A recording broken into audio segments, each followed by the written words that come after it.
There is a specific pressure that shows up right before everything opens. Not the familiar weight of something falling apart. Not the slow ache of failure. Something different, a restlessness that does not respond to reason, a sense that the life you are currently living has stopped fitting the way it used to. Like wearing clothes that were perfectly comfortable 6 months ago and now feel wrong in ways you cannot fully articulate. You have been feeling this. The hum underneath the ordinary routine. The moments where you try to settle back into familiar rhythms and something in you refuses to stay quiet. The nagging awareness that something enormous is trying to push through from the inside, and you do not yet have the language for what it is or where it is going. That restlessness is not instability. It is signal. And the moment you can recognize it as signal rather than problem, something fundamental shifts in how you relate to it. Most people spend their lives managing this feeling rather than following it. They mistake the discomfort of genuine expansion for evidence that something went wrong.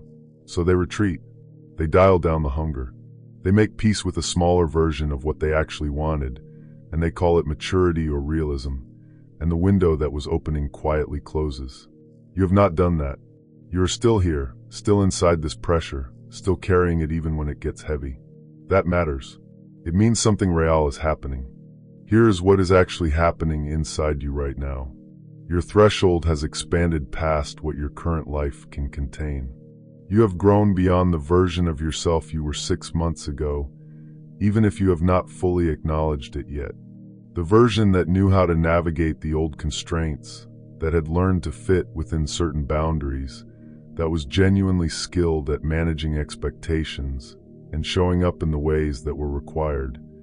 That version was never meant to be permanent. It was appropriate for a season.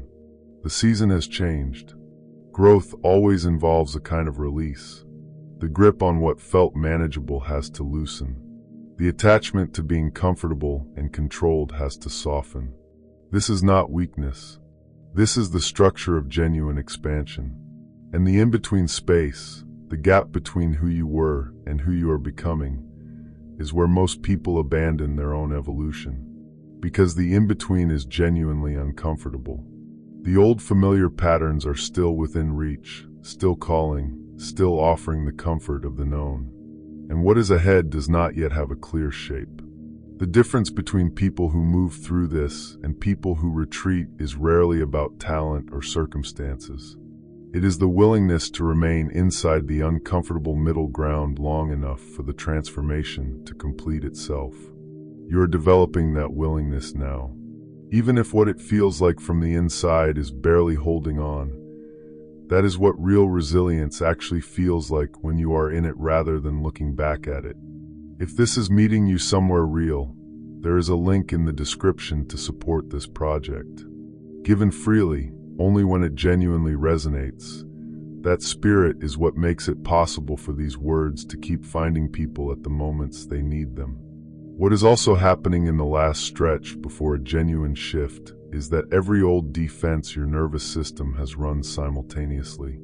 Every fear you thought you had processed, every story about why you might not be ready, every doubt about whether the gap between where you are and where you are going is actually crossable, it all surfaces at once.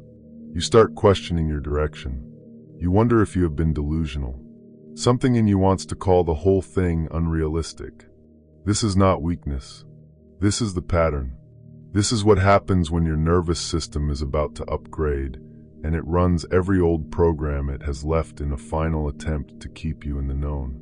Your nervous system is not trying to destroy you. It is trying to protect you from what it perceives as unfamiliar territory. Recognizing that distinction, understanding that the doubt is a physiological response to genuine change rather than accurate information about your direction, is what allows you to stop fighting yourself and work with what is actually happening. You are not falling apart. You're being rearranged. The version of you that is emerging requires a different foundation. And laying that foundation means temporarily living in the disorientation of something that looks, from the inside, like a mess. A building mid-renovation looks worse than it did before work began. Walls open, dust everywhere, nothing yet in its final form. If you walked in not knowing what was being built, you would think it was a disaster. That is the view from inside transformation. It does not mean the building is ruined. It means it is being rebuilt for something larger than what it was holding before. You have probably noticed people around you responding differently to you lately. Some pulling back, some becoming louder in their opinions about your choices, some suddenly interested in reminding you who you used to be, as if the reminder itself is meant to anchor you there. This is not coincidence. When something shifts in you, it shifts the dynamic for everyone in proximity to you. People who were comfortable with the previous version, with the constraints you operated within, with the way you made yourself manageable, can feel the change even when they cannot name it. Your willingness to grow holds a mirror up to their own resistance. That reaction is information about them. It is not information about whether you are moving in the right direction. There is also a loneliness specific to this stage. You can be surrounded by people and still feel like you are operating on a different frequency than everyone in the room. Conversations that used to feel nourishing now slide off the surface. Things that once felt urgent carry no weight. This is not depression, and it is not ingratitude. It is discernment developing. You are becoming more honest about what actually feeds you and what just keeps you occupied, and once that distinction becomes audible, you cannot make yourself unhear it. That is refinement, not loss. The link in the pinned comment is there for anyone who wants to support this work. Nothing required. What is given freely is what keeps this reaching people when it matters. The breakthrough itself is not going to look the way you imagined it. It will not arrive with a dramatic announcement or a clear before and after. It will feel more like a quiet internal reorganization. Decisions that used to require enormous effort suddenly becoming obvious. Situations that used to drain you falling away without a fight. Patterns you have been repeating for years losing their grip. Not because you forced them out, but because you are simply no longer the person who needed them. That is what genuine transformation feels like. Not a single moment of lightning, but a slow, irreversible becoming that you only recognize fully when you look back at the distance traveled. Look at the choices you have been making lately. The boundaries you have started holding that you could not hold before. The conversations you have walked away from without needing to explain yourself afterward. The things you have stopped defending. You are not becoming cold or distant. You are becoming clear. Cold is a form of withdrawal. What you are building is discernment, the recognition that your energy is finite, and that giving it to things that do not align with who you are becoming is a quiet form of self-betrayal. You are less willing to do that than you used to be. That is not selfishness. That is the beginning of genuine integrity. The internal noise is also quieting. The constant second-guessing, the performance, the monitoring of how you are being perceived, it is becoming less loud. Not because you have stopped caring about anything, but because you have stopped needing external approval to feel stable. Something is developing in you that functions as an anchor, a reference point inside yourself that does not shift every time someone around you is disappointed or confused or critical. That anchor was built through every hard conversation you did not run from, every moment you chose the honest thing over the convenient thing, every time you stayed in discomfort rather than reaching for something to numb it. As that inner world stabilizes, something begins to happen in the outer world. Opportunities appear in places they were not before. Conversations open doors that did not seem to exist. The right people arrive at the right moments. This is not luck, and it is not magic. When you are operating from genuine alignment rather than from anxiety, you emit a fundamentally different signal.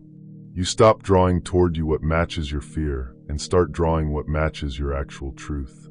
The circumstances do not change first. The frequency changes first. And what a changed frequency calls in is entirely different from what the old frequency was attracting. The version of you that is coming through is not a new identity constructed from scratch. This is the part most people miss. You are not building something that did not exist before. You are excavating what was always underneath, the original version that existed before you learned to edit your instincts, before you learned to shrink yourself to fit into spaces that were never designed for the full version of you. Every layer released, every story abandoned, every fear examined long enough to see through. All of it has been clearing the path back to something that does not need to perform or prove or manage anyone else's perception of it. Something that is simply genuinely real. The timing of this is not random. The intensity you are feeling right now, the disorientation, the strange combination of readiness and fear, it is arriving now because you have finally built enough of an internal foundation to actually receive what is on the other side of it. A year ago, you could not have held it without collapsing under it or sabotaging it before it fully arrived.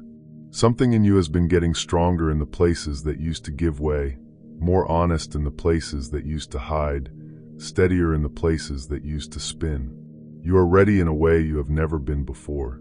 Even if you do not quite feel it, especially if you do not quite feel it, because that trembling right at the edge of something enormous is not a sign that you should step back. It is the clearest possible sign that you are standing exactly where you are supposed to be.